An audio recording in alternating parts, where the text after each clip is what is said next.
Ассаламу алейкум қазақтарым. Бізде көптеген адамдар дінге сенбейді. Мына исламға сенбейді, Құранға сенбейді, хадистарға сенбейді. Мына жын шайтандар болады десең, оларға сенбейді. Ал енді міне қараңдар міне. Мынау Африканың сиқыршылары міне.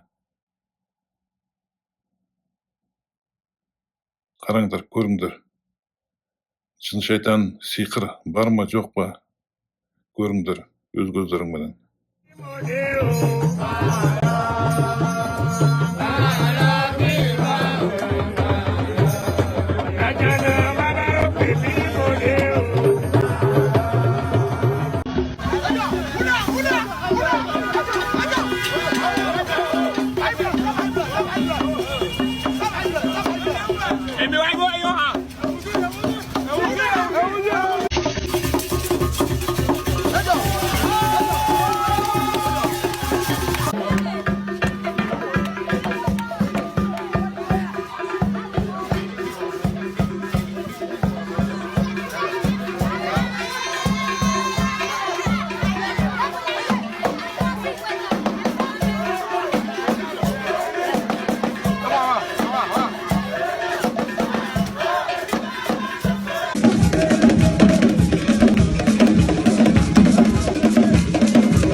Dentro de este cumpo hay un espíritu que lo mueve.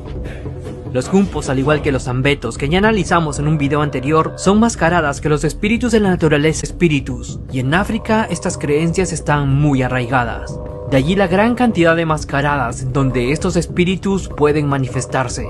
Los cumpos están totalmente cubiertos de hojas de palma seca, que le dan ese aspecto rústico y natural, pero cuando empieza a danzar adquiere formas desconcertantes, haciendo que sea difícil de explicar cómo podría alguien en su interior, sin visibilidad, no solo desplazarse de un lugar a otro sin dificultad, sino realizar todos esos saltos y piruetas imposibles, pues ningún ser humano podría moverse de una manera tan frenética, que incluso parece no tocar el suelo.